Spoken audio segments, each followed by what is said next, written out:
one of the person, he is almost 12 years old.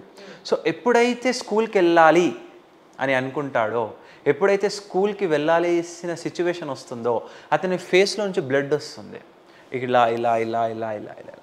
So ఆ condition చాలా unique and almost వాళ్ళు ఒక 15 to 16 doctors వరకు వెళ్ళారు. అది ఎక్కడ కానీ వాళ్ళు దానికి ట్రీట్మెంట్ చేయలేకపోయినారు. సో అది అల్టిమేట్గా వన్ ఆఫ్ మై ప్రొఫెసర్ దగ్గరికి వచ్చినప్పుడు మేము చూసింది ఏంటంటే, సిచ్యువేషన్ బ్యాక్ ఎండ్లో రీసెర్చ్ చేసినప్పుడు ఎప్పుడైతే అతను స్కూల్కి వెళ్ళాల్సిన సమయం వస్తుందో అప్పుడు ఈ బ్లడ్ అనేది వస్తుంది.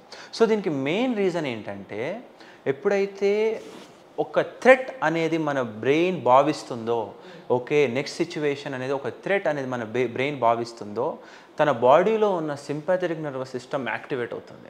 ఎప్పుడైతే ఇది యాక్టివేట్ అవుతుందో తన యొక్క హెయిర్ ఫాలికల్స్ దగ్గర ఉన్న సెల్స్ ఇట్లా బాగా స్క్వీజ్ అయిపోయి బర్స్ట్ అవ్వడం జరుగుతుంది.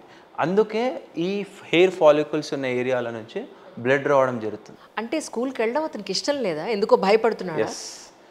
స్కూల్కి వెళ్ళడం అంటే స్కూల్ ఈజ్ ఎ స్ట్రెస్సర్. అట్లా ఇతని విషయంలో స్కూల్ ఈజ్ ఎ స్ట్రెస్సర్, ఇంకొంతమంది విషయంలో జాబ్ ఈజ్ ఎ స్ట్రెస్సర్, ఇంకొంతమంది విషయంలో కెరియర్ ఈజ్ ఎ స్ట్రెస్సర్, ఇంకొంతమంది విషయంలో ఫ్యామిలీ ఈజ్ ఎ స్ట్రెస్సర్.